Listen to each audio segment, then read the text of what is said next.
نادية العالي من الأردن بين سمير ويوسف. مساء الخير نادية. مساء الخير. نادية، أنا قلت بين سمير ويوسف، مين هو سمير؟ سمير زوجي الحقيقي على الواقع. زوجك الحقيقي؟ ما سمعت. إنسان حقيقي. نعم. ويوسف مين هو؟ يوسف من عالم آخر، عالم الجن، ما حد بيشوفه إلا أنا. أي علاقة بتربطك بيوسف؟ علاقة زواج. وبسمير علاقة زواج مع الجن؟ نعم. من كم سنة تزوجتي زوجك الأول الإنسان، يعني زوجك سمير؟ من 14 سنة. وأيمتى دخل يوسف على حياتك؟ من 13 سنة. يعني أنت اليوم متزوجة من يوسف الجن مثل ما أنت عم بتقولي، صار لك 13 سنة.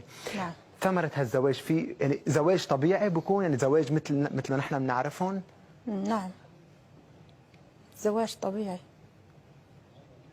من زوجك سمير عندك أولاد؟ عندي 4 أطفال. ومن زوجك يوسف؟ طفلين، ولد وبنت. يعني هو هون في اختلاط بين الجن والإنس؟ نعم. مثل ما أنت عم بتقولي في ولدين منهم. نعم. شو اسم أولادك؟ الاثنين لبنى. من الجن؟ لبنى. نعم. ويزن. على أي أساس بتقولي أنك أنت متزوجة من يوسف الجني؟ على أي أساس صار في زواج بينك وبينه؟ هو اجاني وطلب الزواج مني بعد 8 شهور، بعد ما عرفته ب8 شهور. ولكن أنت متزوجة من زوجك سمير، ليه قبلتي؟ مو عارف، حكى لي راح اعمل لك كل شيء بدك اياه. شو كان راح ناقصك مع اوفر سمير؟ لك كل شيء. ولا شيء. بس وين؟ حكى لي راح اعمل لك اي شيء انت بدك اياه، راح اعمل لك اياه. وين تجوزته؟ كيف تجوزته؟ تزوجت بالبيت، كنت لحالي، واجا وحكى لي انا اليوم بدي اتزوجك، وحكى لي انا زوجك.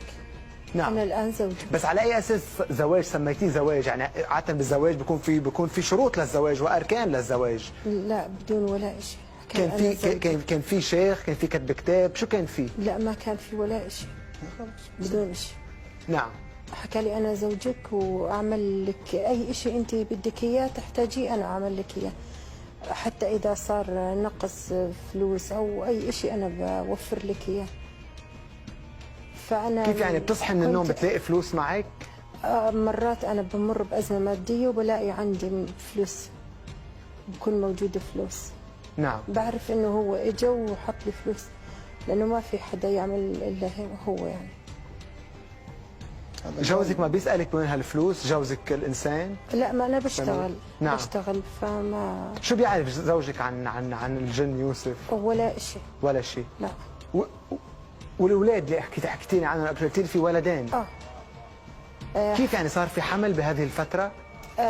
يوسف حكى لي أنت حامل، حكيت له لا، حكى لي لا أنت حامل وديري بالك على نفسك، وغاب فترة يعني 4 شهور، ورجع وحكى لي انت شو اسمه ديري بالك على حالك مرة ثانية، وهذا اللي ببطنك ابني، وولدته كان موجود. انتفخ بطنك؟ يعني انتفخ بطنك؟ لا. كيف عرفت انك حامل لكن؟ هو حكى لي انت حامل، بس انا حسيت انه فعلا انا حامل، يعني ظهرت لي اعراض الحمل بالاول.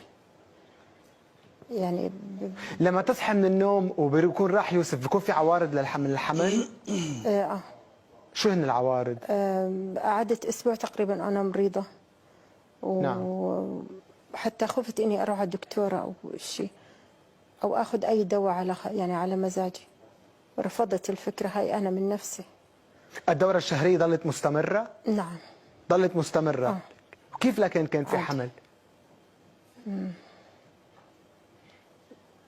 بس مخاض الولادة كله حسيت فيه. نعم. بعد قد ايه نادية من فترة قال لك انك انت حامل تم الوضع؟ 7 شهور. كمان 7 شهور. وهو حضر ولادتي وحكى لي هي ابني معي وما تخافي. اولادك هلا وين؟ عنده. بتشوفيهم؟ بيجيب لي اياهم كل 2 3 بشوفهم. وين بتشوفيهم؟ هو بيحضر لي اياهم. وين؟ بشوفهم بالبيت عندي. بيجي لعندك على البيت؟ بأي وقت؟ دائما بالليل. انا زوجي بيطلع بسافر. إذا عجبكم الفيديو اضغطوا لايك وشير، ولمزيد من الفيديوز سبسكرايب بقناة مالك مكتبي الرسمية، تيرن اون نوتيفيكيشنز لتعرفوا كل شيء حصري بيسرعة على القناة. تابعوني على كل منصات السوشيال ميديا.